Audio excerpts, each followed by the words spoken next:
For want of a clue, the Senate was lost. Or so believe many Republicans who look at Senate races in Missouri, Indiana, and elsewhere last year, and some unfortunate talk of legitimate rape and the like, and think, why did we nominate these people? House Speaker John Boehner trying to get ahead of the problem before the 2014 midterms. He wants to make sure the Republican men in the House get a little sensitivity training to learn how to go toe-to-toe with female opponents, and also to learn how to appeal to female voters. Well, I try to get them to be a little more sensitive. You know, you look around the Congress, there are a lot more females in the Democrat caucus than there are in the Republican caucus.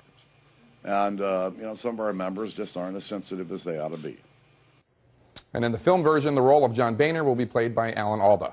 CNN Chief Congressional Correspondent Dana Bash joins me now. Boehner being unusually candid there. Dana? He is. I'm sorry, I'm just stuck on Alan Alda. I think we're showing our age. We're showing our age, Jake, because I get what that meant. He is being candid, and, you know, that really what was his goal coming out in that press conference. It is not a secret that Republicans, since the end of the last election, have been licking their wounds and trying to figure out the best way to do two things. One is close the gender gap among voters and also try to recruit more female candidates here in Congress to be members of Congress. This is something that came up this morning when I interviewed the House Majority Leader, Boehner's number 2, Eric Cantor. Here's his take. Do you not know how to talk to women, sir? Well, we have any number of Republican women in our conference who are real leaders on all kinds of issues. But is there a problem with men in the Republican Party, your rank and file, who don't know how to communicate to reach female voters? You know, it is our policies that are going to appeal to both female and male voters. But they haven't when we're talking about health care right now, our health care starts with people and patients.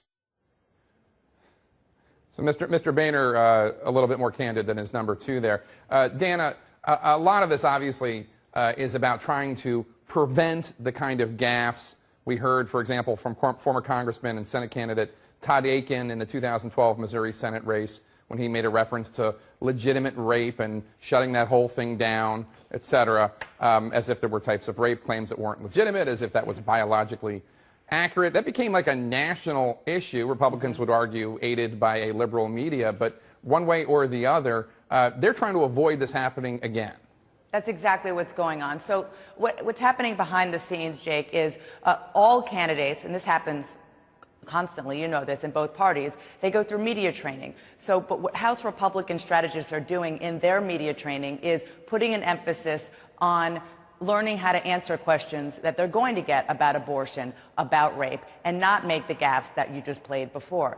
In addition to that, what we're told that they're encouraging Republican candidates to do in both genders is to have more events in and around women's issues, to have a women's coalition, and not just have like one event per election season, as some of these members do, but to do it constantly and really bring these issues to the fore. Another interesting thing, and I actually heard this with Eric Cantor this morning, is that they're being encouraged not just to talk as politicians, but to talk as fathers and as husbands, and to humanize themselves when they're talking to voters. You also spoke to Speaker Boehner about gay candidates running. Republican Congressman Randy Forbes has said that the Republican election house, the NRCC apparatus, should not be helping gay Republican candidates. We've reached out to Forbes for comment.